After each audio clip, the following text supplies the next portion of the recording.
Hey everybody, it's Jason with Parallel Reality coming back with you today with an article from Red State dated November 12th, and yep, it's almost rioting season again. It says, just when you thought it was safe, radical leftists gearing up for Inauguration Day protests because, people can't just deal with the fact that your person didn't win the presidential election.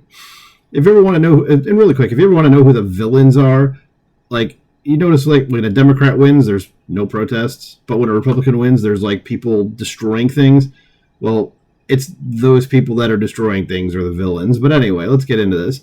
So it's going to be a long 4 years for the radical left. They swore Donald Trump would never see the inside of the Oval Office again. Whoops. It says, no, wait, that was Democrats. Oh, same difference. They have yet to get over Trump's landslide and winning the popular vote that put him there. Now, they're making plans for Inauguration Day. As you might expect, those plans include plenty of mischief, mayhem, and violence, and they're actively recruiting in one place you might also expect, college campuses, because of course they are in PAL Actions. That stands for Palestine Actions, because of course all these groups are the same thing. So yeah, here's the thing saying, we're going to resist. You're not resisting anything, guys. But the people from across the country will come together to demand a future that centers needs of the people with the interests of, and I'm not going to even click on it because I'm not going to bother with that. And then what is all this bullshit down here? People sworn Palestinian youth, but yeah, so it's all these leftist movements are getting together. Okay, yeah, whatever. It says yet another not so expected thing is the groups that appear to be spearheading the recruiting. The one thing they all have in common, they all have violent histories. Flyers with QR codes have begun to spring up around George Washington University.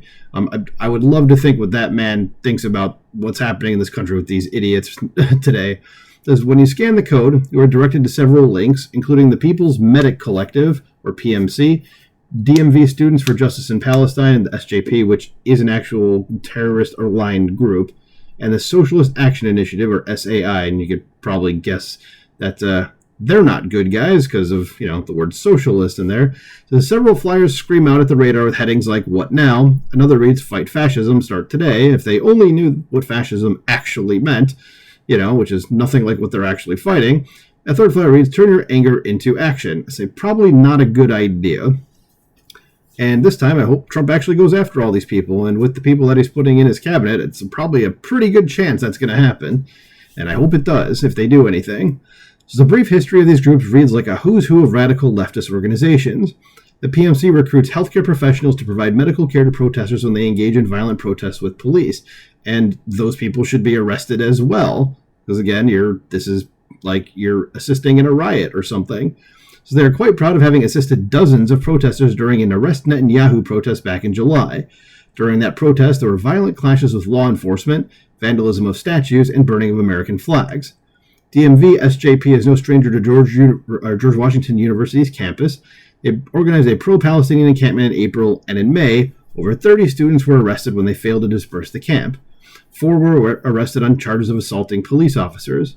All 3 of these groups were involved in pro-Palestinian protests in Washington following the October 7th attack on Israel by Hamas, and there was plenty of possible illegal activity. And of course, the Biden Justice Department is just going to be like, we didn't see anything, nothing there.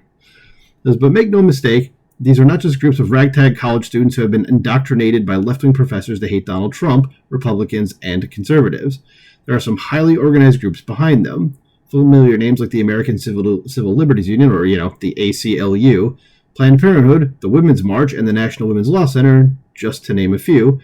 They all plan to be in the streets of Washington, D.C. on January 20th, 2025. And this sounds like, once Trump takes office, like RICO case, who is funding all this? Oh, you guys are responsible for anything that happens. How about that?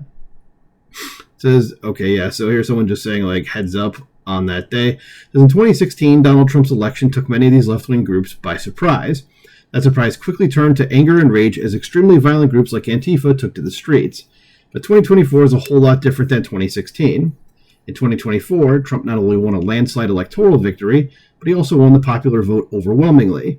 That expected crowd of 50,000 people will be mainly Trump supporters there to witness the culmination of the greatest political comeback in American history, one they helped facilitate.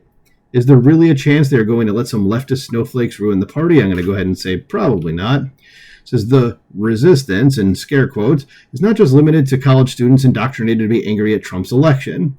House Democrats are gearing up for their own anti-Trump movement. And another author on this site reported on House Minority Leader Hakeem Jeffries, Democrat of New York, taking the lead in trying to find various ways House Democrats can head off a GOP majority in the House and throw some roadblocks up in the way of the Trump agenda.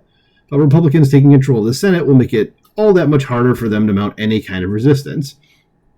And if anything could be done about that, like, that sounds kind of, I don't know if there's like rules where they can do things that's like I don't know if legal is the right word, but like moral for them to do. Otherwise, like, it's illegal and there should be problems with that.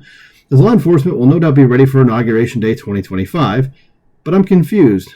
Don't these protesters represent the same party that told us election denying was wrong? Yeah, that's yeah, exactly. So that's the end of the article. But yeah, and here it says, yeah, there could be a lot of bad things could happen, and that's not something I want, but got to be prepared for it because these people are unhinged.